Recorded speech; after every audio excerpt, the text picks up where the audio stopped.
Hi, welcome back to my channel. This is Nupur here. आज का video बहुत ही interesting है। आज हम आपको बताएंगे कि कंसीलर्स को कैसे कैसे आप यूज़ कर सकते हो। हम आपको बताएंगे कि कितने तरह के कंसीलर्स होते हैं और इन कंसीलर्स को कैसे लगाना चाहिए, फाउंडेशन के पहले या फाउंडेशन के बाद। तो आइए देखते हैं कि हम कंसीलर्स को कैसे यूज़ कर सकते हैं। हमारे कंसीलर्स किस किस तरह के आते हैं। नॉर्मली आपने देखा होगा मार्केट में आपके आते हैं लिक्विड कंसीलर्स। ये ऐसे बॉटल फॉर्म में होते हैं लिक्विड कंसीलर्स। फिर आपके आते हैं कुछ स्टिक कंसीलर्स। ये इस तरह से होते हैं स्टिक कंसीलर्स। ये स्टिक कंसीलर्स काफ़ी पिगमेंटेड होते हैं और अपनी जगह पे स्टे करते हैं। उसके अलावा हमारे पास मार्केट में क्रीम कंसीलर्स भी आते हैं। इस तरह से आएंगे, या आपने देखा होगा ये क्रायोन की सुप्रा पैलेट है, ये भी क्रीम कंसीलर्स का काम करती है। तो क्रीम कंसीलर्स भी आते हैं। सबसे जो लाइटर कंसिस्टेंसी होती है वो होती है लिक्विड कंसीलर्स की, फिर क्रीम कंसीलर्स एंड उसके बाद स्टिक कंसीलर्स। नेक्स्ट आता है कि हम अपने कंसीलर्स कहाँ पे लगाते हैं और क्यों लगाते हैं। ऑब्वियसली हमें पता है कि कंसीलर से हम लोग अपने जितने भी डार्क एरियाज है, पिगमेंटेड एरियाज है या टैनिंग वाला पार्ट है वो हम कवर कर रहे हैं। और कभी कभी हमने देखा है कि एक्ने होता है, स्पॉट्स होते हैं, वो हम लोग कवर करते हैं फेस पे। जहाँ पे भी हम लोग कवरेज कर रहे हैं वहाँ पे हमें थोड़ा सा पिगमेंटेड या थोड़ा ऐसा प्रोडक्ट लगाना चाहिए जो बहुत ज़्यादा हाईली स्किन को कवर कर दे। और फाउंडेशन में इतना पिगमेंट नहीं होता है, तो फाउंडेशन और कंसीलर्स के मुकाबले आप ये देखेंगे कि कंसीलर्स थोड़े थिकर भी होते हैं कंसिस्टेंसी में, इसीलिए वो हाइड कर पाते हैं। तो आपको अब मैं बताऊंगी कि कैसे हम लोग हाइड करेंगे और ये कंसीलर्स को कैसे लगाएंगे। मैं आपको दिखाऊंगी कि कैसे अंडर आई वाले एरिया में हम लोग कंसीलर्स लगाएंगे। कंसीलर्स दो तरीके का काम करते हैं। एक तो वो हमारा कंसील करेंगे और इस एरिया में वो हमारे हाईलाइट भी करते हैं। तो जब आप कंसीलर्स के कलर को चूज करते हो तो आपको बहुत ध्यान देना है कि कंसीलर के कलर्स कौन से होने चाहिए। नॉर्मली हम कंसीलर के कलर्स एक या दो टोन लाइटर रखते हैं अपने स्किन टोन से। Let me just show you. अभी यहाँ पे नीचे जो हम लगाएंगे कंसीलर्स के कैसे लगाते हैं। मैं ये यूज़ कर रही हूँ बॉबी ब्राउन का लिक्विड कंसीलर और इसे मैं अपने अंडर आई एरिया में लगाऊंगी और आपको दिखाऊंगी।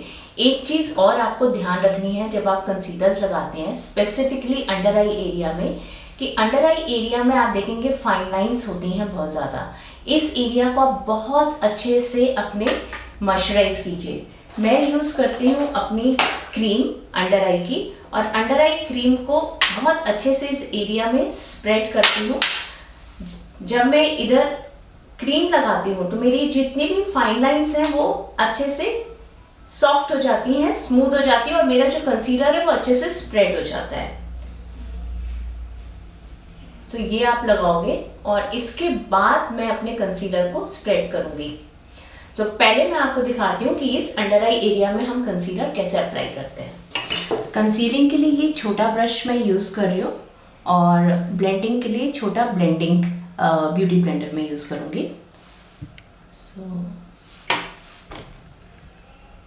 इसको मैं ऐसे डैबिंग मोशन से लगाऊंगी यहाँ पर। जितना भी एरिया मुझे कवर करना है, और specially inner corner of the eyes, यहाँ पे स्पेशली हम लोग करेंगे कवर अच्छे से।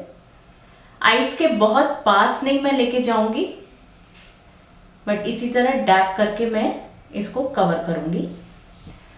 आप देख रहे होंगे कि मैं प्रोडक्ट की क्वांटिटी बहुत कम ले रही हूँ और उसको धीरे धीरे मैं बिल्ड कर रही हूँ। एक साथ बहुत सारा प्रोडक्ट मैं नहीं लगा रही हूँ, और इस तरह से डैब करके लगा के अब मैं इसको ब्लेंड करूँगी। ब्लेंड करने के लिए मैं ये ब्यूटी ब्लेंडर यूज़ कर रही हूँ। इसको थोड़ा सा हम वेट करेंगे।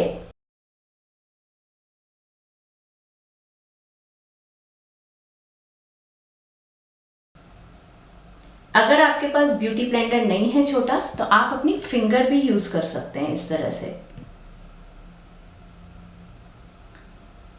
और एक और ऑप्शन है कि अगर आपके पास एक छोटा ब्लेंडिंग ब्रश है, आप उसके साथ भी ब्लेंड कर सकते हैं।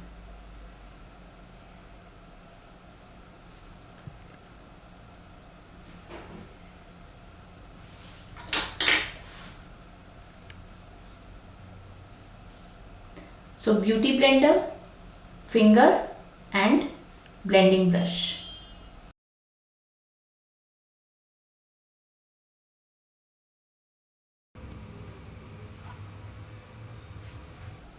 अब मैं आपको कंसीलर अपने लिप के अराउंड जो एरिया है वहाँ पे लगा के दिखाऊंगी कि वहाँ पे हम कैसे अप्लाई करते हैं।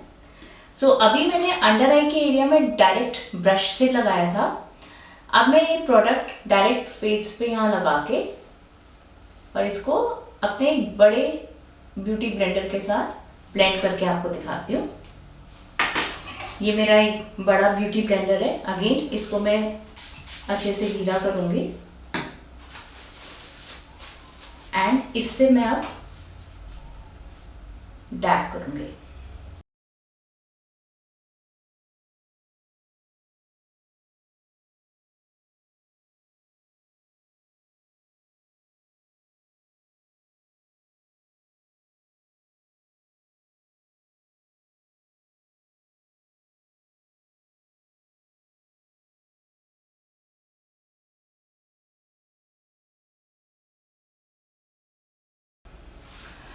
ओके, तो अब मेरा ये लिप के अराउंड का एरिया कवर हो गया है। Around the nose and tip of the nose पे भी मैं अपना कंसीलर लगाऊंगी। ये ब्रश से कई बार ये वाले एरियाज हमारे डार्क होते हैं तो यहाँ पे अप्लाई करूँगी और अपने छोटे ब्लेंडर से इसको ब्लेंड कर दूँगी।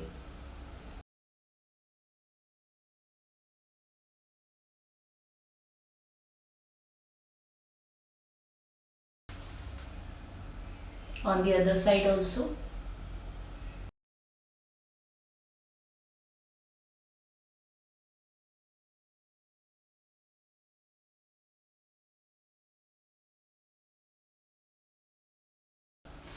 नोज पे जो मैं लगाऊंगी वो मैं अपना फाउंडेशन लगा रही हूँ, उसके बाद हम लोग लगाएंगे क्योंकि नोज वाला जो एरिया है वो मेनली हम लोग उसको हाईलाइटिंग के लिए करते हैं। सो अब फाउंडेशन का एप्लीकेशन मैं पूरा कंप्लीट करती हूँ और उसके बाद हम लोग बाकी का कंसीलर का एप्लीकेशन एज अ हाईलाइट दिखाएंगे।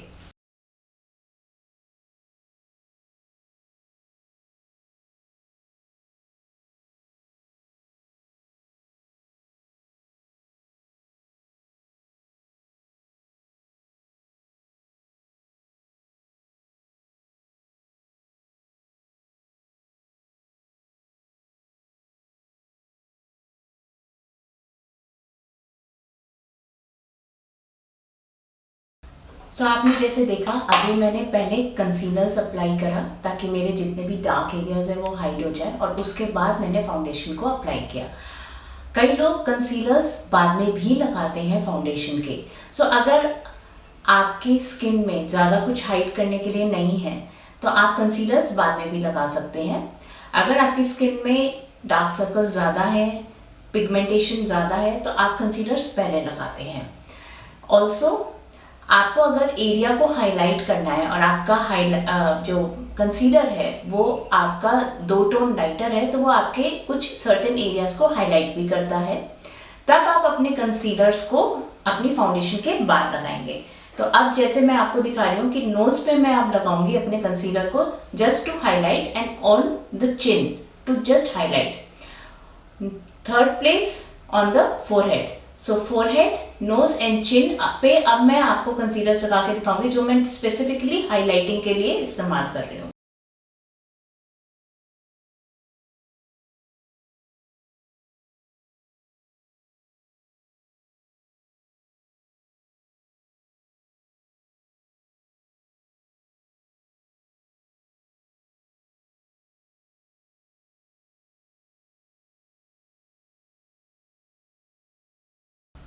आप इसको अच्छे से ब्लेंड कीजिएगा ताकि आपकी फाउंडेशन के साथ आपका कंसीलर अच्छे से ब्लेंड हो जाए और कोई भी डिमार्केशन लाइंस वहाँ पे विजिबल ना हो। सो एक नेचुरल फिनिश के लिए बहुत ज़रूरी है कि हम प्रोडक्ट को थोड़ा थोड़ा करके लगाएं और अच्छे से उसको साथ साथ ब्लेंड करें। सो ये कंसीलर और फाउंडेशन लगाने के बाद अब मुझे इसको सेट करना है तो मैं अपना एक ट्रांसलूसेंट पाउडर लूँगी और इसको सेट करूँगी। आपके अंडर आई एरिया के लिए आप एक छोटा ब्रश लोगे और ये पाउडर लोगे ट्रांसलूसेंट, एंड इसमें आप नीचे इसको सेट करोगे। ये एक बहुत ही स्मूथ फिनिश देगा और आपके प्रोडक्ट को सेट कर देगा ताकि ये मूव ना हो।